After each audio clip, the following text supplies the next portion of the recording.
Good morning class seventh. आज हम इस साइंस की क्लास में एक टॉपिक डिस्कस करेंगे। उस टॉपिक का नाम है physical and chemical changes.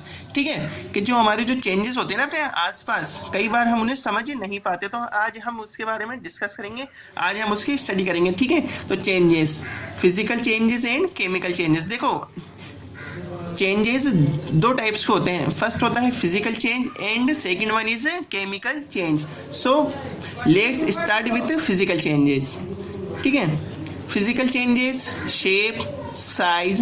Shape क्या होता है? आकार। साइज किसी भी जो होती है बड़ी या छोटी। स्टेट, एक स्टेट होती है सब ऑब्जेक्ट की, सॉलिड, लिक्विड या gas. Temperature, pressure etcetera of a substance are called physical properties. देखो, जो ये प्रॉपर्टीज होती है ना, shape, size, state, temperature, pressure etcetera of a substance are called physical properties. सारी जो होती हैं किसी भी ऑब्जेक्ट की, ये सब फिजिकल प्रॉपर्टीज होती हैं। Changes in which physical properties of a substance are called physical change. देखो, किसी भी चेंजेस में अगर ये जो फिजिकल प्रॉपर्टीज में अगर चेंज होता है तो हम उसे कहते हैं physical changes. These are unstable. ये क्या होते हैं? अस्थायी होते हैं, मतलब ये ज़्यादा देर तक रुकते नहीं हैं। And reversible. ये जो चेंजेस होते हैं एक तो अनस्टेबल होते हैं एंड रिवर्सिबल होते हैं, मतलब ये दोनों तरफ ये चेंजेस होते हैं। In this change A new substance is not form. इसमें जो चेंज होता है, अपना जो फिजिकल चेंज होता है, इसमें कोई भी अपना नया सब्सटेंस नहीं बनता है, कोई भी नई चीज़ इसमें नहीं बनती है। मतलब वही जो पुरानी जो चीज़ होती है उसी में क्या होता है? चेंजेस होता रहता है। इसके एग्जाम्पल देखो, मेल्टिंग ऑफ आइस। अगर कोई बर्फ़ है, अगर उस हम बर्फ़ को फ्रीजर से बाहर निकाल के रख देते हैं तो वो गर्म होने पे पिघल जाती है।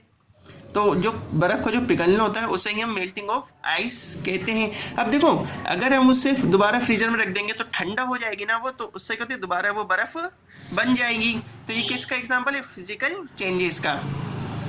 ग्लोइंग ऑफ बल्ब, जैसे बल्ब का जलना। हमारे जो घरों में, हमारे रूम्स में जो बल्ब लगे होते हैं, अगर हम उससे स्विच ऑन करते हैं तो वो क्या होता है? जलने लगता है, ग्लोइंग करने लगता है। अगर हम स्विच ऑफ कर देते हैं तो उसका ग्लोइंग क्या होता है? बंद हो जाता है। तो ये भी ग्लोइंग ऑफ बल्ब क्या है? Physical changes. Dissolution of salt in water. जो नमक जो होता है, अगर हम उसे पानी में घोलते हैं तो वो भी क्या है? फिजिकल चेंजेस है।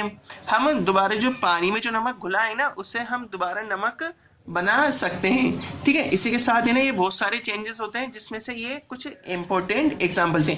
अब second one is chemical changes. ठीक है, तो इसकी देखो क्या होती है? दो चेंजेस इन विच टू और more chemical substance react to produce a new substance with a different set of properties of their internal composition also change are called as chemical changes। देखो, केमिकल चेंजेस में क्या होता है? सबसे पहले ये सिर्फ अकेला अकेला नहीं हो सकता, इसके लिए हमें दो रिएक्टेंट चाहिए, दो सब्सटेंस चाहिए, दो या दो से ज़्यादा, मतलब कम से कम दो सब्सटेंस चाहिए इसे चेंज करने के लिए। ठीक है, फिर वो सब्सटेंस क्या करते हैं? रिएक्ट करते हैं एक दूसरे से to produce a new substance. तो उससे क्या होता है? जब वो दो सब्सटेंस आपस में रिएक्ट करते हैं तो उससे क्या होता है? एक न्यू सब्सटेंस बन जाता है with a different set of properties. उसकी जो प्रॉपर्टीज जो होती हैं वो अलग ही होती हैं। जब वो दोनों रिएक्ट करते हैं तो उनकी जो प्रॉपर्टीज में चेंजेस होता है उसे हम फिजिकल चेंज कहते हैं। ठीक है, ऑफ देयर इंटरनल कंपोजिशन, उनके इंटरनल कंपोजिशन में भी चेंज होता है। Also change are called as chemical change. After chemical change product could not change again into their original reactant. Physical changes में क्या होता है कि जो रिएक्टेंट होते हैं वो उसमें वापस नहीं बदल सकते अपनी इनिशियल स्टेज में। जैसे यहाँ देखो, फिजिकल चेंजेस में क्या था? मेल्टिंग ऑफ आइस था, तो हम देखो आइस से वाटर में चेंज कर सकते हैं, वाटर से दोबारा आइस में चेंज कर सकते हैं। लेकिन केमिकल चेंजेस में हम ऐसा बिल्कुल भी नहीं कर सकते। वो अपनी इनिशियल पोजीशन पे जा ही नहीं सकते। ये चेंज परमानेंट होते हैं। Product could not change again in their original reactant, that's why their changes are permanent. ये जो चेंजेस होते हैं परमानेंट होते हैं। अगर ये एक बार चेंज हो गए तो हो गए, इसके बाद इसका हम कुछ नहीं कर सकते। दिस चेंजेस इज इररिवर्सिबल, ये चेंजेस होते हैं इररिवर्सिबल। ठीक है, अब इसके एग्जांपल देखो, rusting of iron. Rusting of iron इसका मतलब है लोहे पर जंग लगना।